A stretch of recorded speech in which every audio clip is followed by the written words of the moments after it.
Je suis très heureux d'être avec vous aujourd'hui pour parler des relations entre le Canada et les États-Unis. D'abord, je vais rapidement résumer à grands traits le chapitre qui a été écrit donc avec Philippe Fournier, François Furstenberg et Pierre Martin.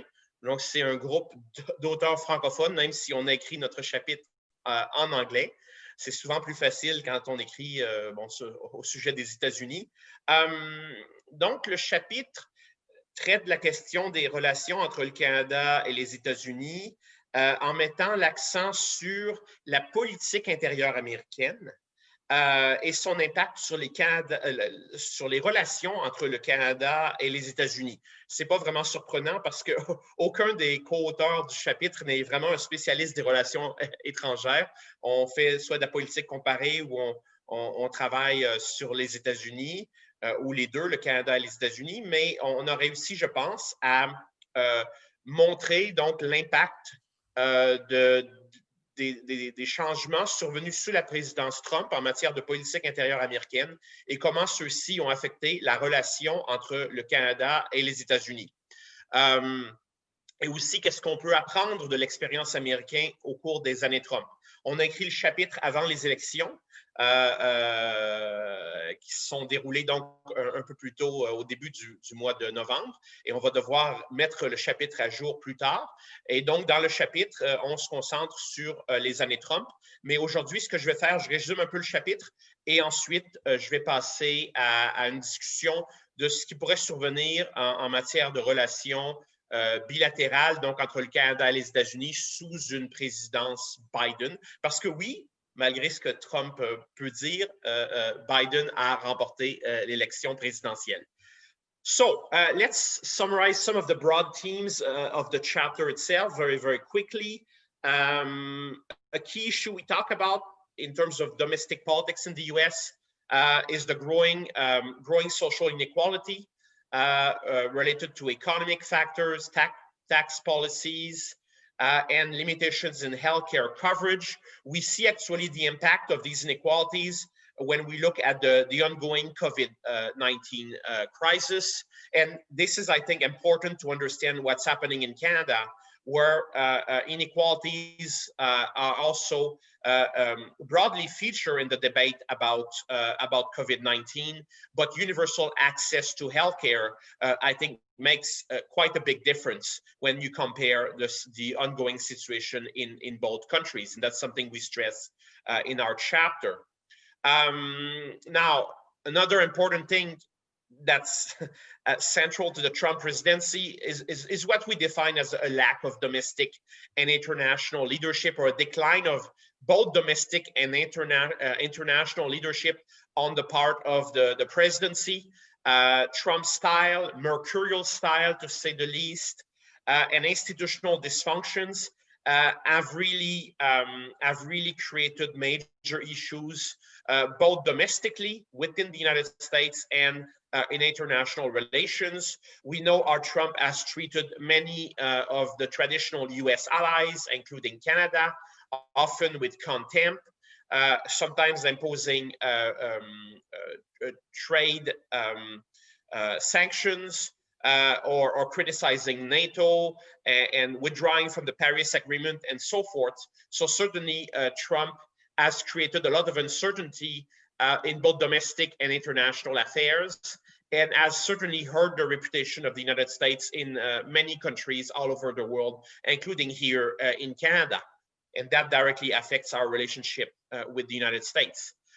From trade policy to the fight against COVID-19, Canada has suffered from the behavior and non-actions of Trump in the White House. Concerning trade, in the chapter, we of course discuss the imposed, that was really imposed upon us, and difficult renegotiation of NAFTA and ongoing trade sanctions, for example, what's happening in the sector of the aluminum.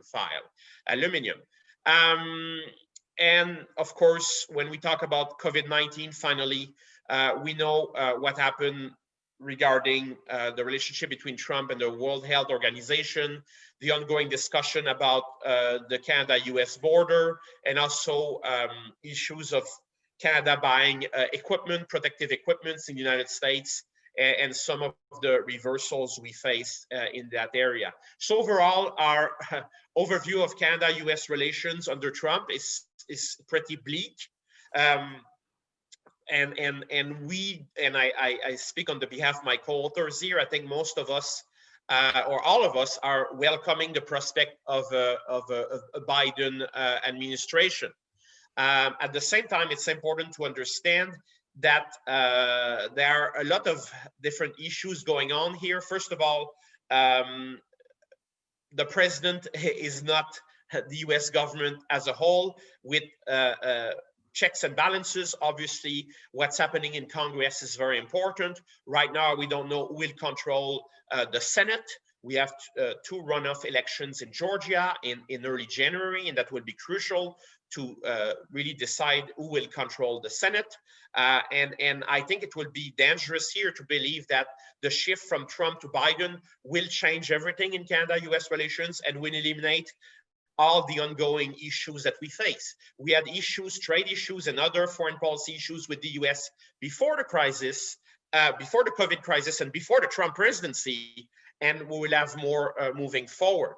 At the same time, I do think, and now I speak on my own and not on the behalf of my co-authors, but that it will be easier to manage the pandemic with a US president who explicitly backs scientific evidence against COVID-19, because frankly, we have seen in Canada, if you look at social media, all these conspiracy theories, people who protest against wearing a mask and so forth, a lot of these people have actually identified with Donald Trump. So there is an influence of Trump's rhetoric on internal public health issues in Canada in that regard. So having a president who actually believes in science, is explicit about it, is actually positive news regarding managing this pandemic, which is, of course, not going well at all on both sides of the border right now. Talking about the border, in addition to dealing with the current situation with COVID-19, we can expect that a Biden presidency could reduce the flow of asylum seekers moving north. We saw that earlier during the Trump presidency because of changes to some immigration rules in the US. We had this inflow of asylum seekers. Under Biden, some rules will change right away, as soon perhaps as January 20th. And some of these changes will have a positive impact on Canada in terms of the sheer number of asylum seekers who might be tempted to move north, because they will feel more welcome in the US, or feel that they have a better chance to stay there under Biden than under Trump. It doesn't mean that the immigration file will be solved in the US. Far from this.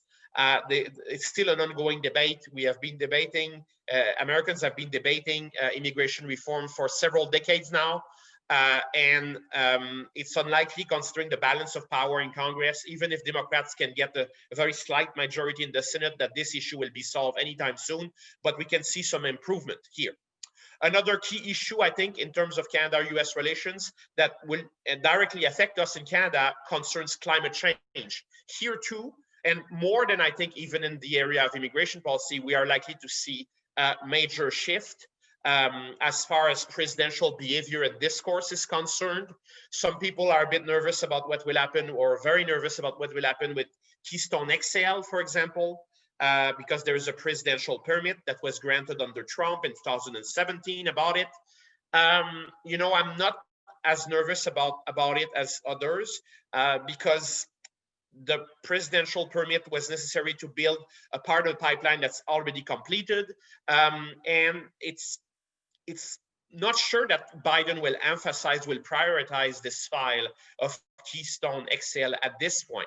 But when we look at climate change more generally, the situation, a change of tone in the US and of policies, at least coming out of the White House regarding climate change, could increase the pressure on someone like Jason Kenney, for example, in the Alberta government to do more to fight climate change if they still want to see the US as a major market for Canadian oil, especially from the oil sands. That will pressure also on oil companies based in Canada to improve their environmental profile under a presidency, a US presidency that's committed to fight climate change and will seek to return to and take part in the Paris Agreement.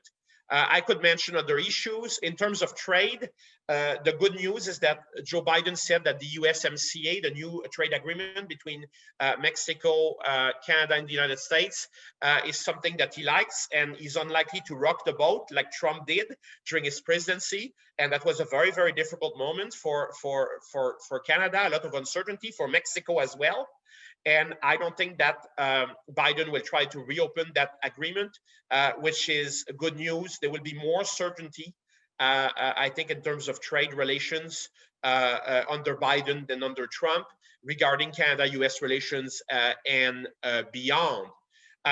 Again, je voudrais terminer en mentionnant encore une fois le fait qu'il y a encore un peu d'incertitude aux États-Unis. Le collège électoral ne va voter que dans 27 jours. Donc, ce n'est pas encore terminé pour ce qui est du collège électoral. Même si normalement, évidemment, Joe Biden devrait devenir président. Il va y avoir les deux élections, donc le second tour en Géorgie pour les deux sièges au Sénat. Ça, c'est très important pour le contrôle du Sénat. Et il va y avoir aussi une opposition importante, je pense, des républicains envers Joe Biden. On le voit déjà, il y a beaucoup de républicains au Sénat, à la Chambre des représentants, qui n'ont pas encore reconnu la victoire de Joe Biden. Et ça augure mal. Hein, on se souvient très bien de ce qui s'était passé en 2016, ce qui s'était passé en 2008 après l'élection de Barack Obama, donc au début 2009, au début de la présidence. Il y avait eu beaucoup de bisbilles et l'émergence du Tea Party et aussi d'attaques vraiment très personnelles contre le président Obama. Donc, on peut s'attendre à quand même un climat politique qui va rester, je pense, empoisonné aux États-Unis. Il y a beaucoup de divisions au sein de la société américaine, de divisions partisanes. Trump a amplifié ces divisions-là. Elles existaient avant et son départ de la Maison-Blanche ne devrait pas régler cette situation-là, même si ça pourrait réduire un peu la pression, du moins de façon temporaire. Merci beaucoup. Thank you very much. And Jennifer, it's all yours. Merci, Daniel. Il y a beaucoup de choses à discuter.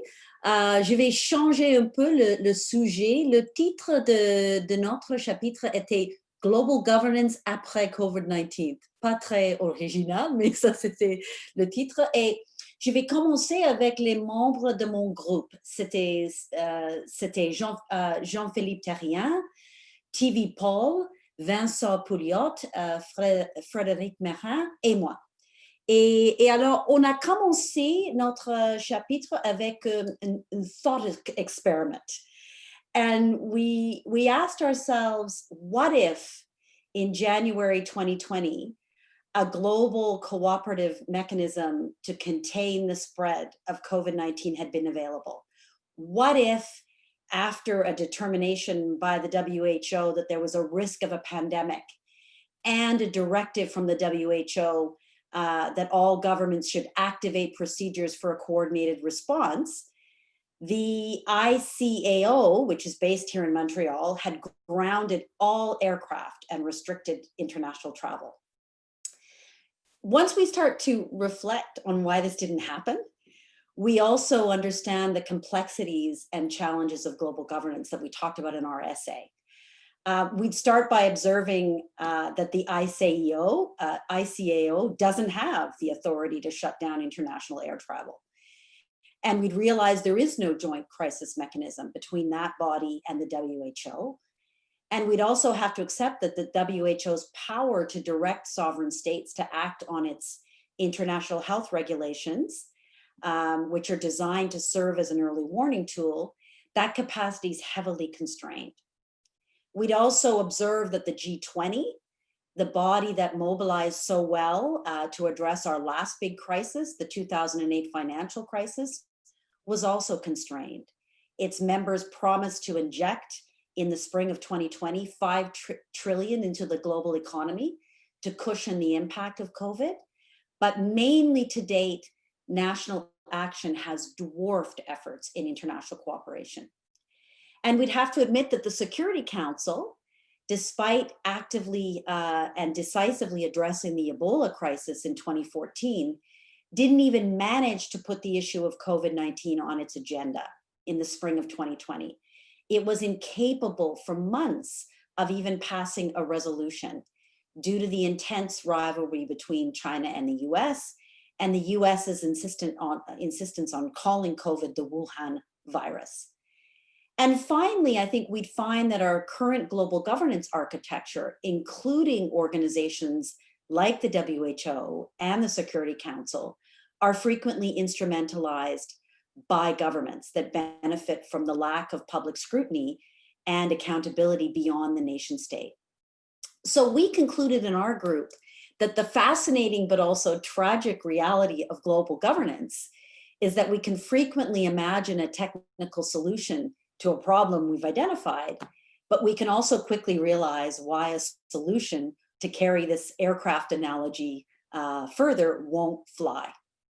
If COVID teaches us anything or reminds us of anything, it's that global governance challenges can't be solved by technocratic answers.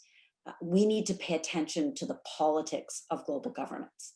And that's what our essay talks about. It talks about how the limits of global governance reflect a wider reluctance on the part of states to transfer authority to international organizations. But it also talks about how our particular multilateral architecture today is being challenged and in some cases delegitimized by a series of global developments that predated COVID. And this is a crucially important context in which Canada needs to think about how it engages globally, despite the good news about a Biden win and the promise to return to global cooperation.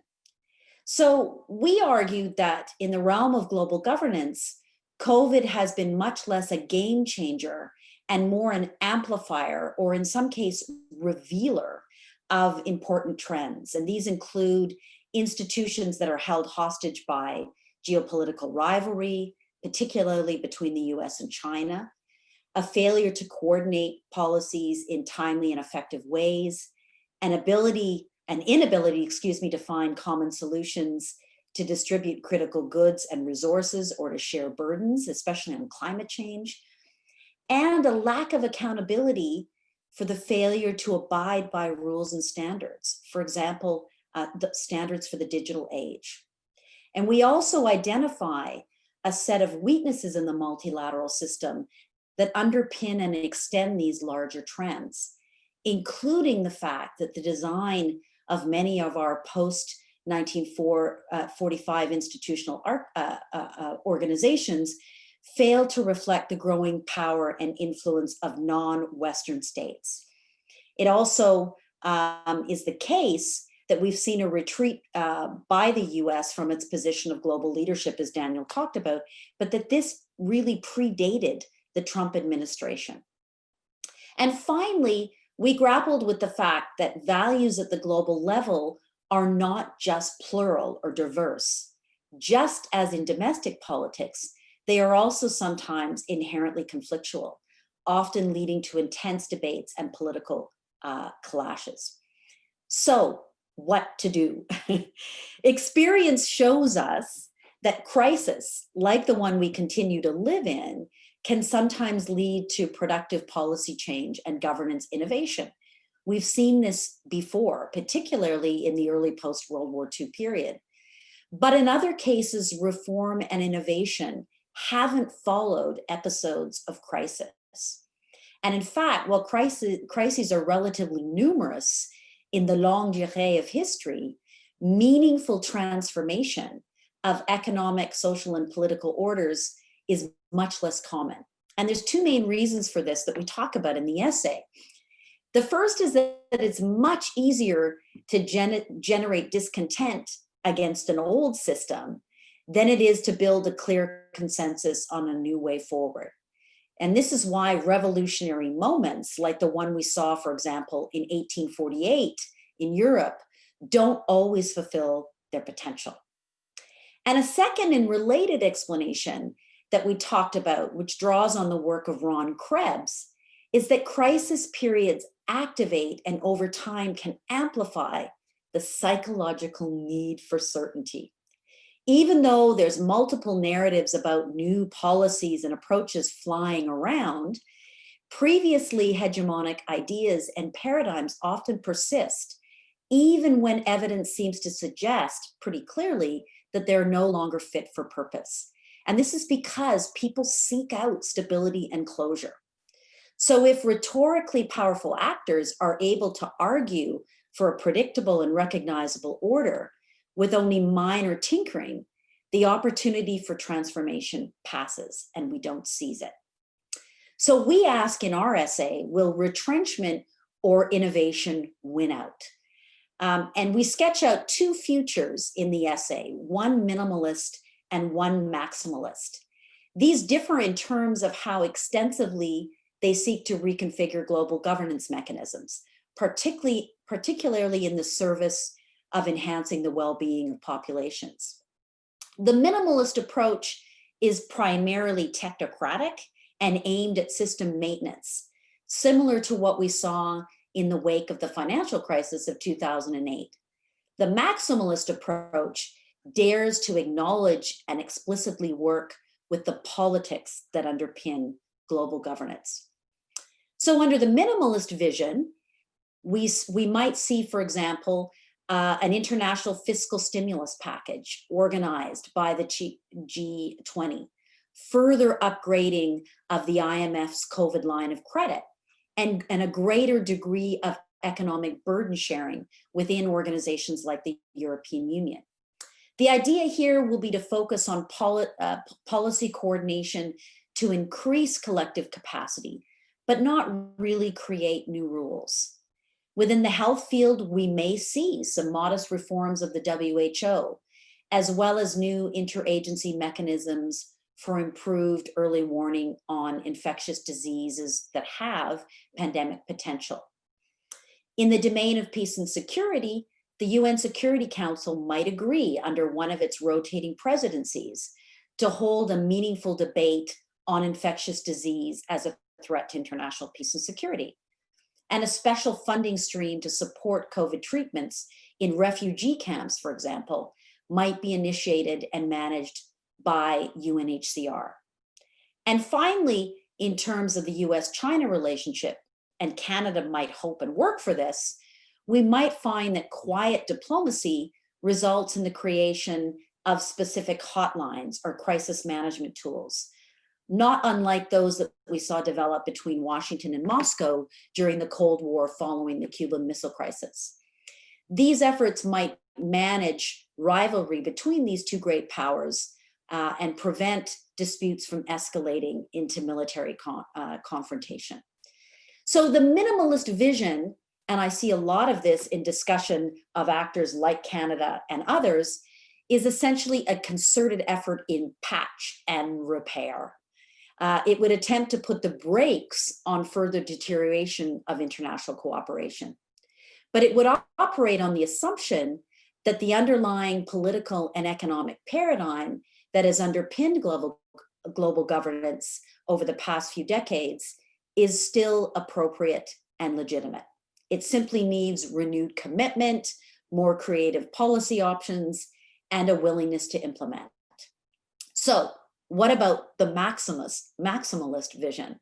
Well, I'm going to let you read the book and tempt you to read what we say in our chapter about an alternative maximalist vision. But let me just end with a couple of points that respond to Danielle's discussion, because in many ways, Canada faces a moment of choice over the next few months as to whether it really doubles down on renewing the Canada-US relationship in light of a Biden win and looks for very clear ways to strengthen that relationship and to act in concerted and creative ways with the US on the global stage, or whether it also invests more radically in thinking about the reform of multilateral institutions and realizes that while Trump was president, there were a lot of dynamics happening internationally and a lot of disquiet among some of the US's traditional allies that suggest the possibility for moving forward in ways that don't rely exclusively on US leadership. And maybe we can talk more about that in the Q&A.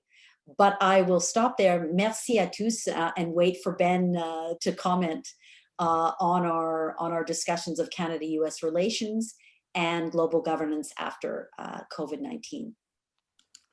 Thank you, Jennifer. Merci, Daniel. We now turn to Ben Rowswell. I will not read your resume, but you were an ambassador and you worked on some of the most challenging files, and now you're the head of the Canadian International Council.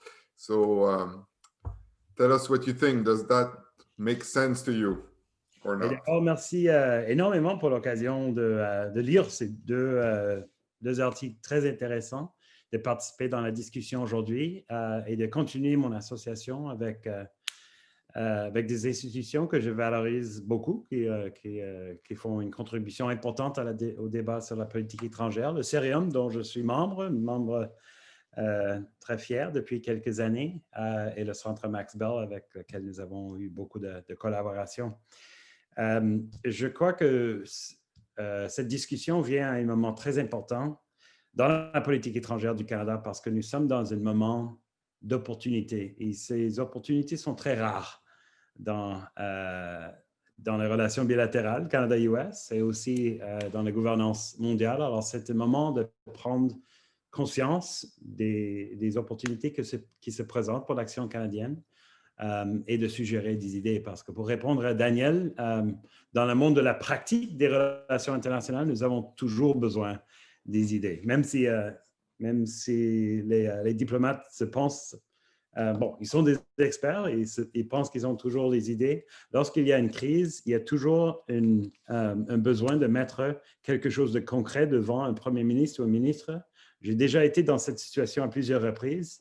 Et ça m'a toujours étonné comment les idées qui sont là, qui sont disponibles, ne sont pas très à jour, ne sont pas très bien réfléchies, ne sont pas à jour. Alors, une observation générale, dans les deux papiers, je trouve que vous en avez en masse, des idées très pratiques qui varient selon le niveau d'ambition que le Canada peut faire preuve en ce moment.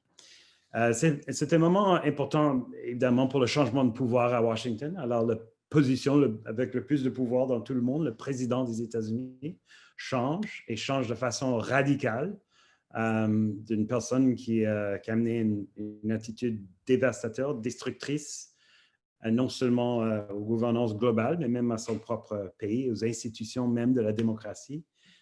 Qui change à quelqu'un qui est beaucoup plus traditionnel, beaucoup plus connu et on espère beaucoup plus positif. Mais le moment aussi vient après une année de crise dans tous nos pays et au système international lui-même à cause de la pandémie de la COVID. Il n'y a rien de garanti en sortant de cette crise que nous allons voir une amélioration. Et voilà pourquoi c'est important de prendre cet moment maintenant pour réfléchir, de voir si on va continuer avec le cauchemar qu'on a vécu dans l'année précédente et même les 4 années de Donald Trump, ou si c'est vraiment un moment de transformation. I like the way that Jennifer, in her paper, framed the moment of opportunity here as either one of retrenchment or innovation, that we can either see retrenchment or innovation. In my experience, I think retrenchment is the more likely. It's the sort of default for political systems, for bureaucracies, for decision makers. And I think that's a real risk for us. We've already seen as the levels of challenge in the international system rise, and there's a growing recognition in Canadian media, public debate, Canadian citizens, that the world is a more dangerous place than it was.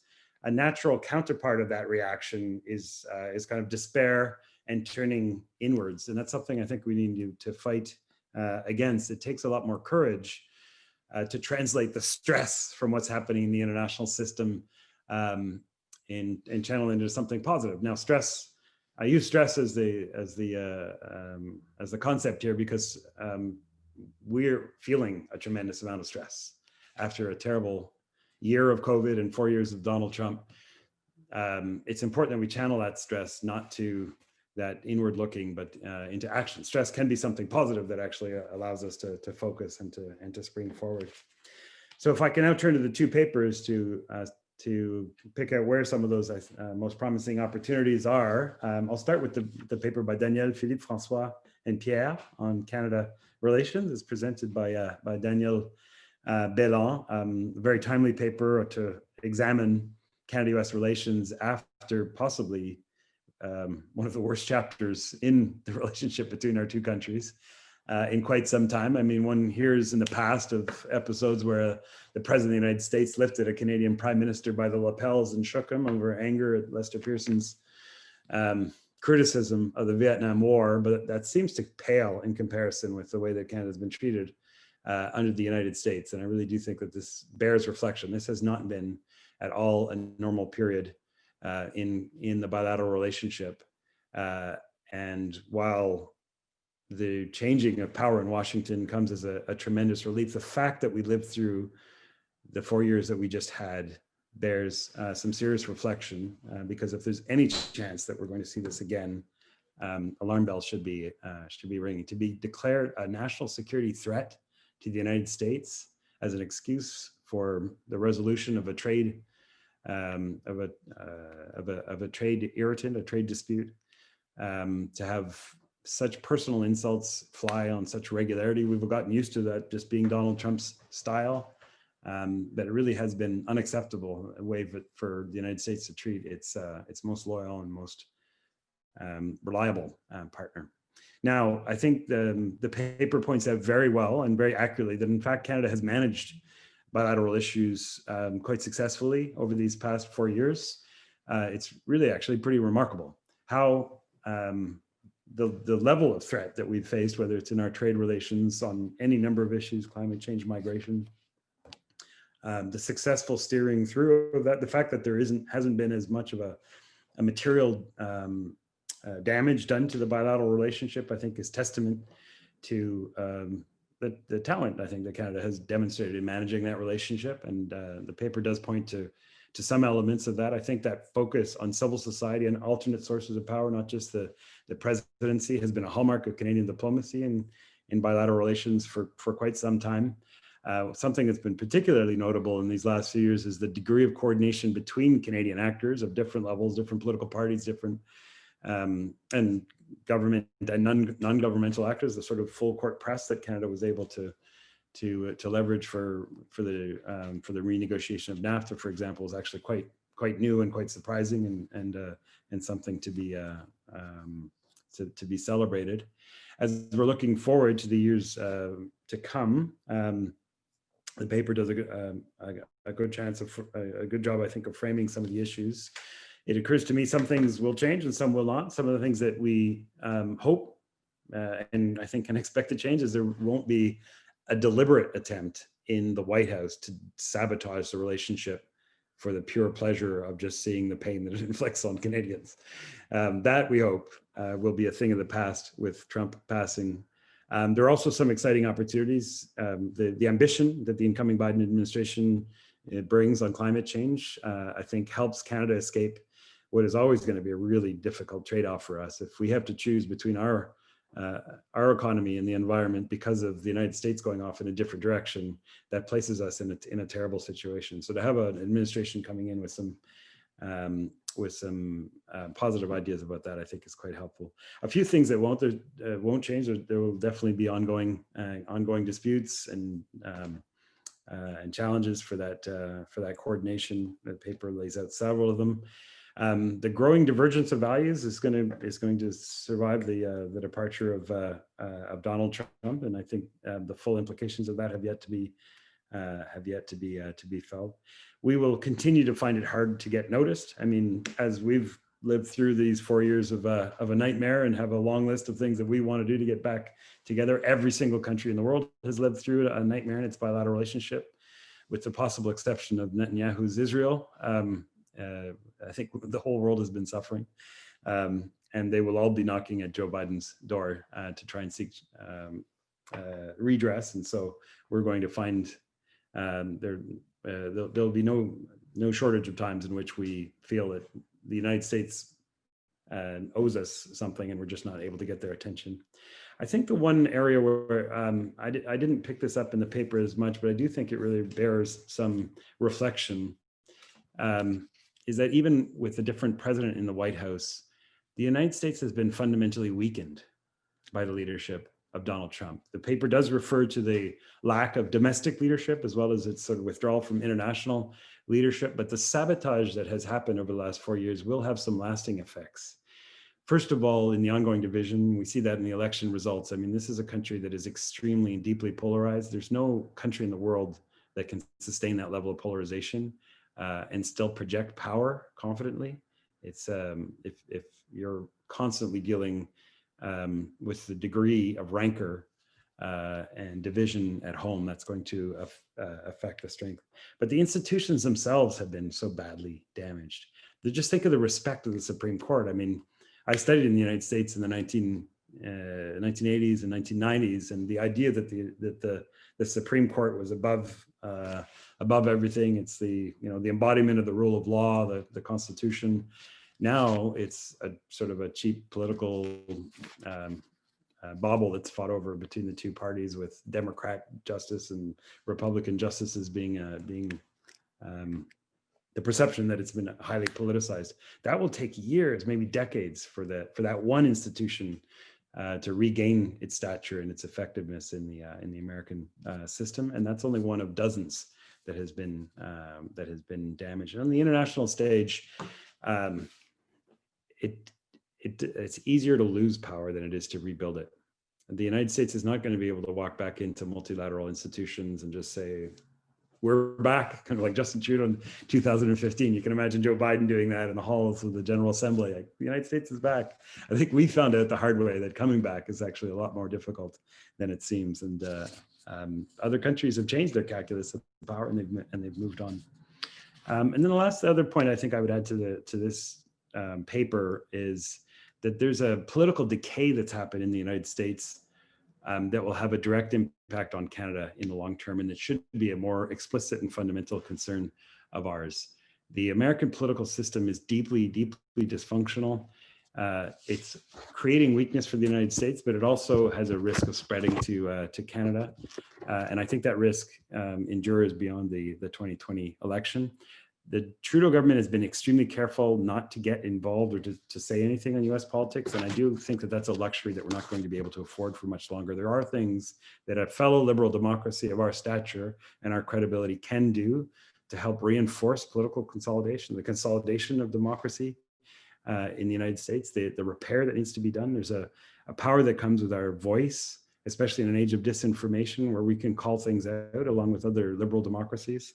There's the power of example in the way that we protected our elections in 2018, for example, a series of reforms that were inspired by the disastrous experience of the American election in 2016 that made our 2019 election much more successful, that can then be adopted by the United States or other liberal democracies.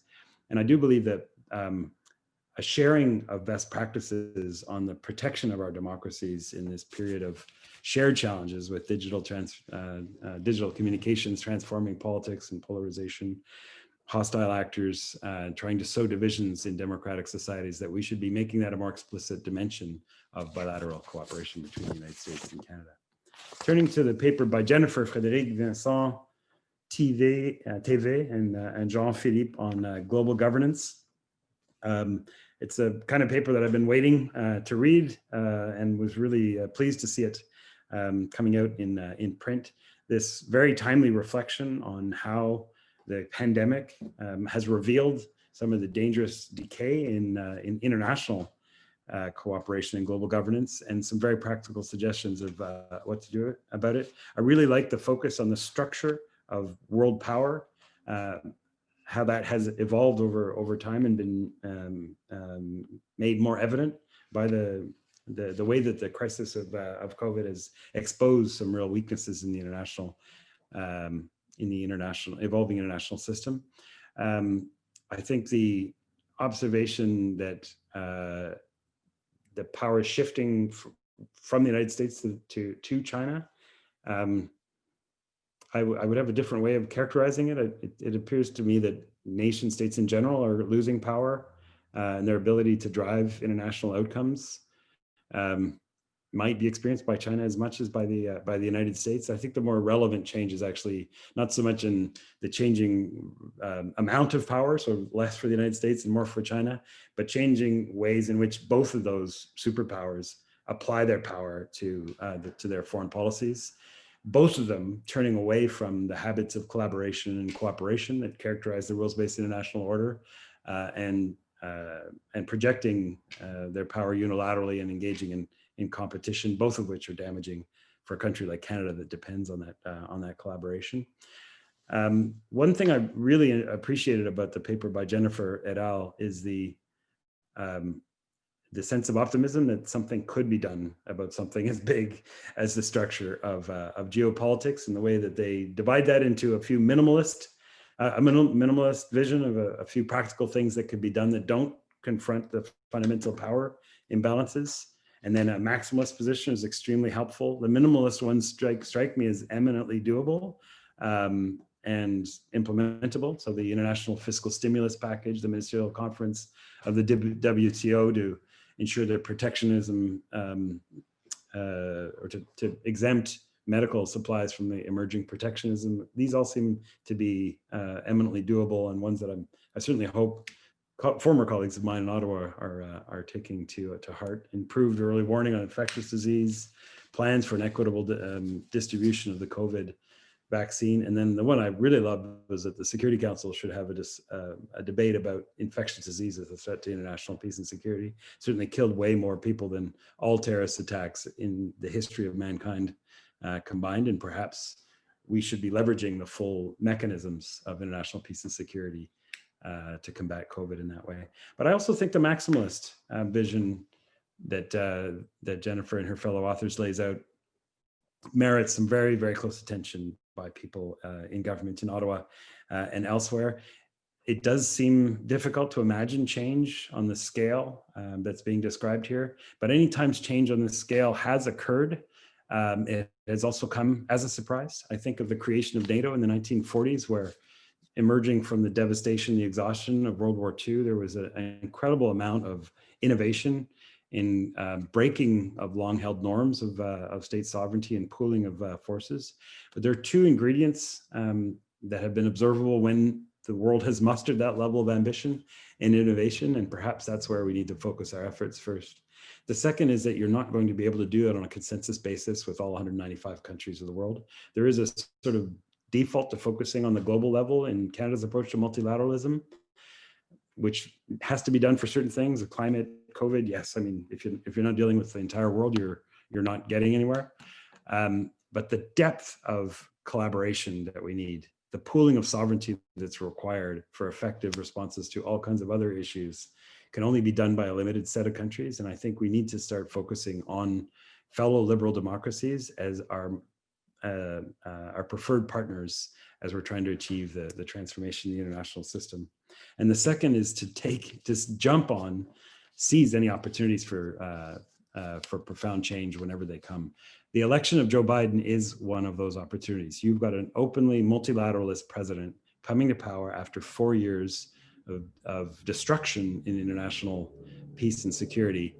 I'm worried that the Trudeau government, with its more cautious approach, more minimalist approach to foreign policy, might rely on a sort of wait and see attitude, and perhaps focus a bit too much on trade irritants or fighting Buy American provisions or protectionism, which are small beer relative to the massive challenges that we face in global governance. And I would hope that we're going to be not only jumping on the initiatives of the Biden administration, a summit of democracies, reform of various multilateral institutions, but that we're coming to the table with some of ideas of our own And the paper that Jennifer produces, I think, would be a great place to start with some of those ideas.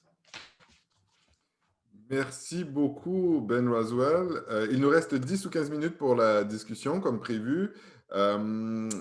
If you're shy, you can use the chat room. I'll be monitoring it, but you can also speak up. Just raise your hand if you know how to do it, or write something in the chat saying that you want to ask a question or comment.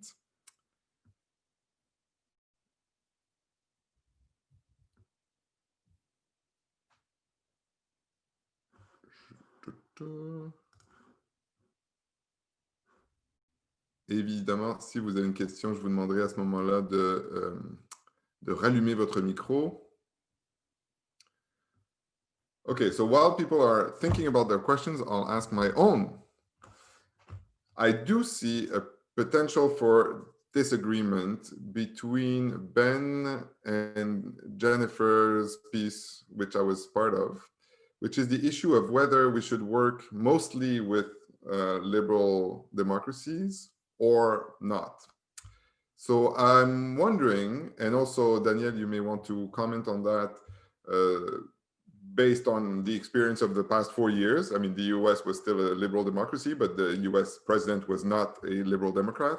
So how do you strike the balance between your values and the fact that many of the challenges that we face concern states and leaders that are not necessarily sharing these values? Jennifer? Yes, I was listening to this too, and thinking the same, that there's a potential tension. I guess I'd say two things. One is, and it's not just a fudge on my part. I honestly believe this.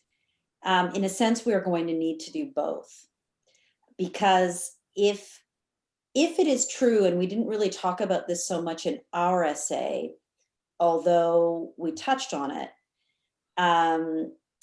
if it is true that democracy itself is in retreat, and as Daniel has suggested, and Ben, that this is manifest in one of the traditional beacons of democracy, the US, then there does need to be much more concerted collaboration to buttress and save democracy.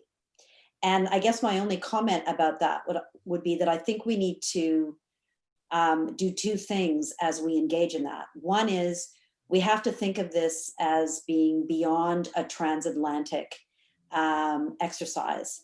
Paul Evans, who works at UBC, said something wonderful the other day. Frederick, you might remember, I think we were in the same session, where he says, Canada needs a new conception of the like-minded. Who is like-minded is very different today than it was 30, 40 years ago. And I think the democracies with whom we need to work it's an expanded group. And it also needs to be focused both on some of the things that Ben talked about, which is how do we protect the integrity of our systems collectively?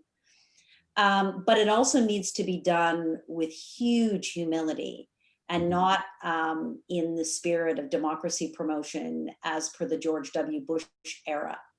And in some cases, it needs to be strategically focused where there are cracks. I mean, what is happening today in Ethiopia, I would argue, is a tragedy on multiple fronts, right? It's a humanitarian tragedy, but it's also a tragedy because there was a fledgling democracy. Where you would want to be as a group of fellow liberal democratic states focusing your efforts. But I guess the question that you're getting at, Frederic, is when we turn to this issue of we need to practice and experiment with pooling sovereignty and cooperating through new tools, can we only do that with fellow liberal democracies? There, I'm not so sure. There, I think the group needs to be expanded, and we have to be a little bit more pluralist in our orientation. But I need to think about that more. I mean, if you look at the history of efforts to pool sovereignty, and you know this better than anyone, Frederic, studying the European Union, it was done amongst a set of states that had, a similar kind of regime type. So it's a great question that you pose. I don't know if Ben and Daniel want to jump into it. Well, before I give them the chance, I would like to add another question, which is directly relevant and perhaps even more practical, coming from Margaret Biggs. She asks, what can Canada do in terms of buttressing liberal democracy in the world? What level of priority should that particular policy or that objective have in Canadian foreign policy? So if you want to add that to the mix of your answers, maybe Ben and then Daniel. Very good. Yes, I think it's a great juxtaposition of some fundamental challenges that Canada's going to have to face.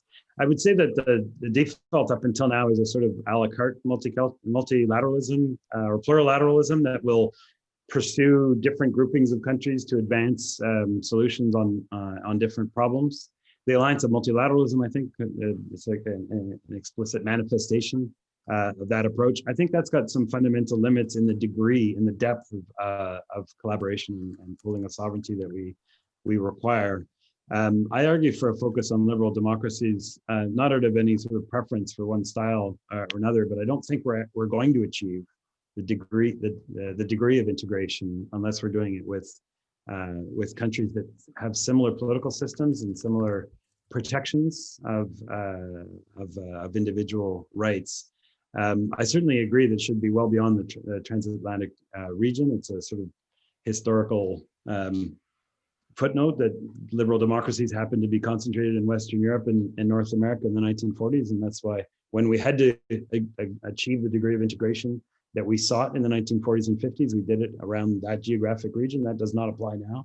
We should be doing it everywhere. But if you think about the disruption that the nationalistic approach to COVID, this sort of every nation for itself approach to this fundamental security and economic threat, if we take that kind of problem that needs to be solved, the next time that there's some kind of disruption that comes from our interaction on the global stage, we're going to want to have a degree of alignment of trade policies, of migration policies, of health regulations, early warning systems, sharing of intelligence. There needs to be a package of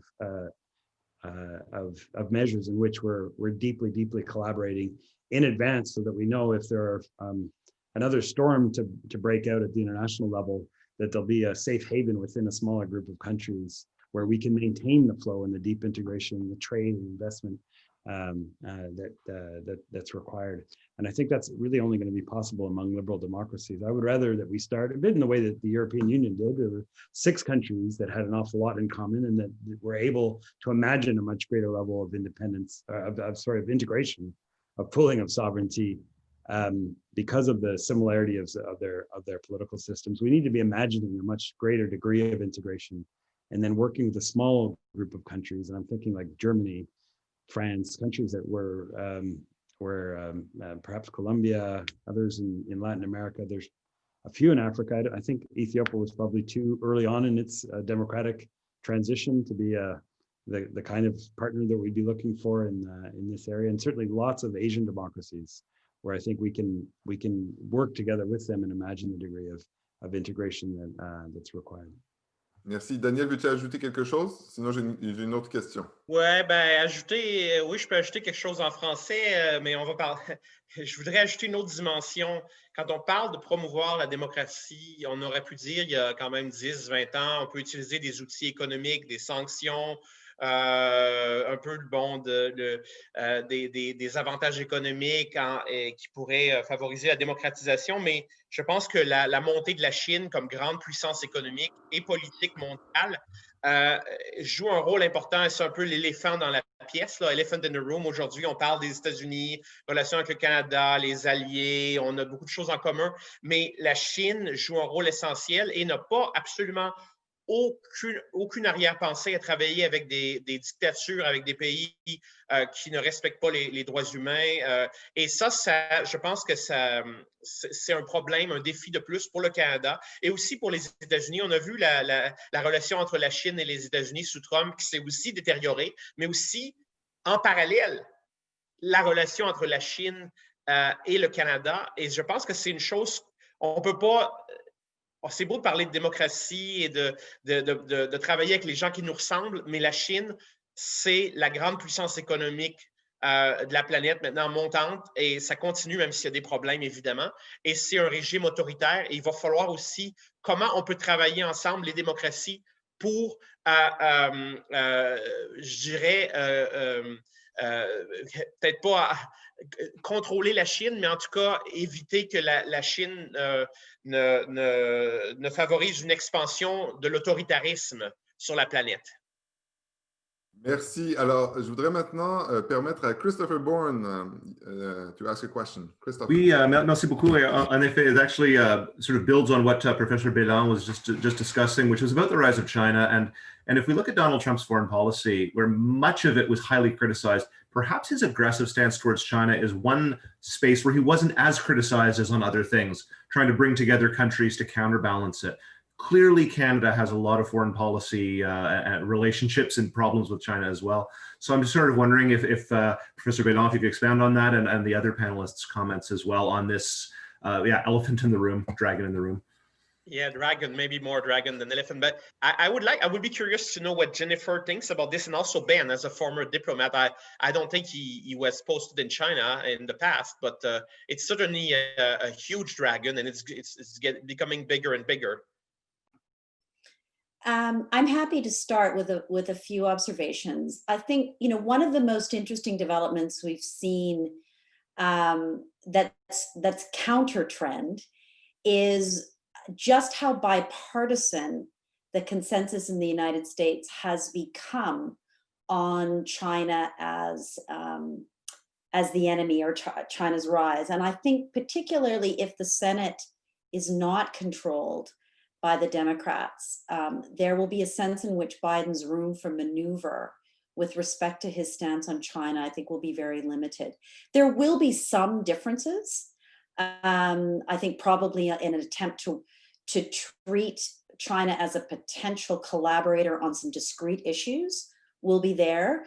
But it's quite striking to see, even in US think tanks of a more democratic persuasion, just how much the view of China as a competitor with the United States has sunk in. And so I don't think we should expect a massive shift. I think where it's interesting for Canada, not just in the US-Canada relationship, which of course has been caught up with the issue of China, where it's also interesting to observe how we address this is in the way that China has become much, much more present in multilateral institutions, including within the UN. And that in a sense, China's philosophy of economic development before rights, its approach to security, its approach to non-intervention has actually been slowly pushed forward within the UN context in a way that makes the UN a different organization from what it looked like 8 or 10 years ago.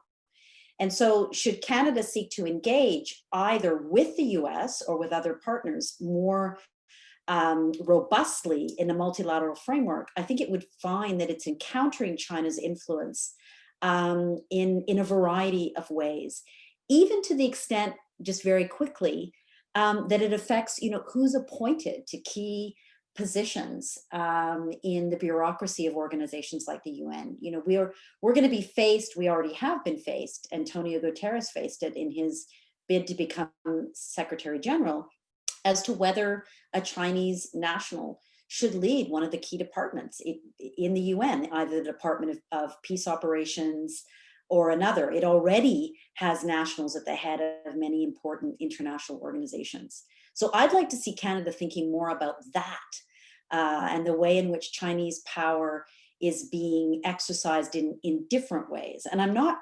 suggesting for a moment that this is all negative. It's just a reality that we need to confront when we think about how we advance our agenda for global governance. Ben, je ne vais pas t'empêcher de répondre, rassure-toi. Je vais simplement throw in a last question because we're coming to the end of our midday lunch from Phaedra, I hope I'm pronouncing your first name right, de Saint-Rome, who asks, and that's relevant to that debate we're having right now, do you see a greater role for supranational organizations in the post-pandemic world, or more vertical multilateralism between nations? What do you see winning out? And if the way I asked the question wasn't clear, you can look at the chat room. Ben. I was going to turn it to one of our principal panelists since I'm just discussing their ideas. I guess I would say that there's a fork in the road here. Building greater multilateral cooperation, increasing the capacity of countries to collaborate is extremely difficult, and there are very few historical moments where we can go from less collaboration to more collaboration. It took the devastation of World War II in order to build some of the basic institutions that we rely on right now. So if it takes the deaths of several million people due to the worst pandemic in a century, we unfortunately have that opportunity to show the costs of not collaborating and turn that into an imperative for action. But that only happens through the application of political will. We have to muster the will as Canadians, and our government has to take on that level of ambition to turn this tragedy into an opportunity. It's not a foregone conclusion that Canada will take that and that other countries will take that opportunity. And then just to respond to the previous debate about China, I think it is inevitable that China will be an increasing problem for Canada in foreign policy, that the goals that we have for greater international peace and security, for a rules-based international order, are increasingly loggerheads with the approach of the Chinese government. And so this imperative for us to seek greater levels of collaboration, I don't think should ever be seen as counterbalancing against China. But I think the reality is that China is taking the international order in one direction, and Canada would need that to go in a different direction. And we're going to need to work with countries that share our interests and share our views of the dignity of the individual in society, if we want to build a world that protects our capacity to do that. So we should be bracing for more competition in the long term with China. I just want to add, Frédéric, I know you want to have the last word, but just to say that I do think that we need stronger international organizations. And an example of the issues that we face in that area is the WHO and what happened during the COVID crisis. And that involves directly both China and the United States, as we know. I think we need a stronger WHO, and we need the US within it. But we should not have the impression that one country, China, dominates that organization to a point that it becomes a major issue. Finally, I want to say regarding the power of China around the world, it's an economic power that has become a soft political power.